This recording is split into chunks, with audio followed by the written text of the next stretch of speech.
All right, today we're going to pull back the curtain on the unseen engine that, believe it or not, powers pretty much our entire digital world. I mean, have you ever stopped to really think about it?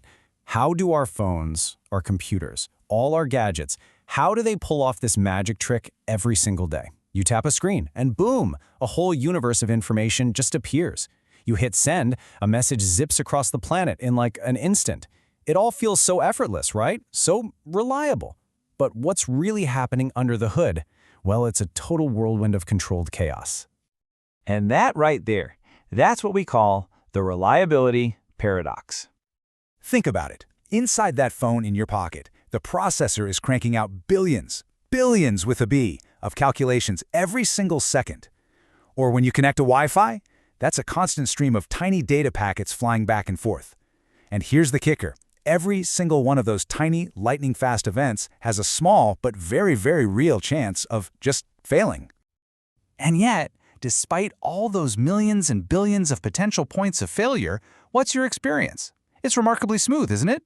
Your apps launch, your videos stream without a hitch, your calls actually connect. So what's the deal? How do engineers build these incredibly reliable systems out of parts that are, frankly, inherently unreliable?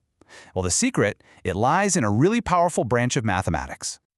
See, they do it by learning to speak the language of chance. And that language, you guessed it, is probability. And honestly, it's a beautifully simple idea at its core. Probability doesn't give you these absolute black and white answers. Nope, it deals in likelihoods. For an engineer, this is like the ultimate tool for taming chaos. It lets them put a hard number on the chance that, a system might fail, or a data packet might get lost, or that a task will actually finish successfully. The whole scale is super intuitive. It just runs from 0 to 1. That's it. A 0 means an event is totally impossible. It is never going to happen. A 1, or 100%, means it's a dead certainty, it's guaranteed. And pretty much everything, and I mean everything, in our digital lives falls somewhere in between those 2 points. And get this, calculating it is surprisingly simple. You literally just count up the number of ways your desired outcome can happen, and then you divide that by the total number of all possible outcomes. That's it. That simple little fraction is the key to taming all that crazy complexity we were just talking about. Okay, so enough theory. Let's get to the good stuff. We're going to look at some fascinating numbers from our source material. These are the actual probabilities working behind the scenes on your devices, like right now. So let's start with this number, 99.7%. Sounds pretty great, right? Almost perfect. Well, that is the probability that a single instruction inside your computer's processor executes correctly. And yeah, 99.7% sounds fantastic. But when your device is firing off billions of these instructions every single second, that tiny 0.3% chance of an error, well, it can snowball into a massive problem, and fast.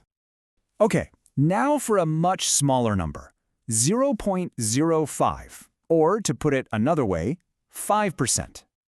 So what's that? That's the probability that a tiny piece of the website you're trying to load or the email you just sent just, poof, vanishes into thin air during transmission. It's a small chance, for sure, but it's happening constantly. And it's exactly why sometimes a web page just hangs for an extra second before it finally loads. And finally, let's look at one more, 96%. And this is where it all comes together. That 96%, that's the success rate of your Wi-Fi successfully transmitting a data packet. See, even though individual packets might get lost, remember that 5% chance. The system, your Wi-Fi, is designed for it. It has all these error checking and resending protocols built right in. So, for you, the user, the overall success rate feels super high. So the big takeaway here is really, really important. Engineers don't try to eliminate failure completely. That's impossible. Instead, they plan for it. They use probability to design systems that are resilient, that can handle a little bit of chaos. And this idea, it applies across the entire tech landscape. Okay, let's look at some examples. In networking, probability helps build systems that don't freak out over those lost data packets we talked about. In hardware testing, it's used to predict when a component might fail so you can replace it before it breaks. For AI, for AI, probability is the whole engine. It's like a superpowered weather forecast, but instead of rain, it's predicting the most likely word to come next in your sentence. And in cybersecurity, it's all about assessing the risk, the probability of an attack. And look, all of this stuff translates directly into the tech you and I rely on every single day. This isn't just some abstract math class concept. These are the core principles that give us faster internet, computers that don't crash all the time, AI assistants that actually feel smart, and a much safer online world. Which brings us to the really fundamental point of this whole thing. Our modern world, it is, and I mean this quite literally, built on a foundation of probability. There's this great quote from our source material that just nails it. It says, "Probability in this field isn't just about numbers. It's a tool for predicting, designing, and improving how systems perform. It's not just a math problem, it's an active, essential tool for building the world we live in." So, remember that paradox from the beginning? Here's the answer. Our technology works so well not in spite of all that uncertainty, but because of it.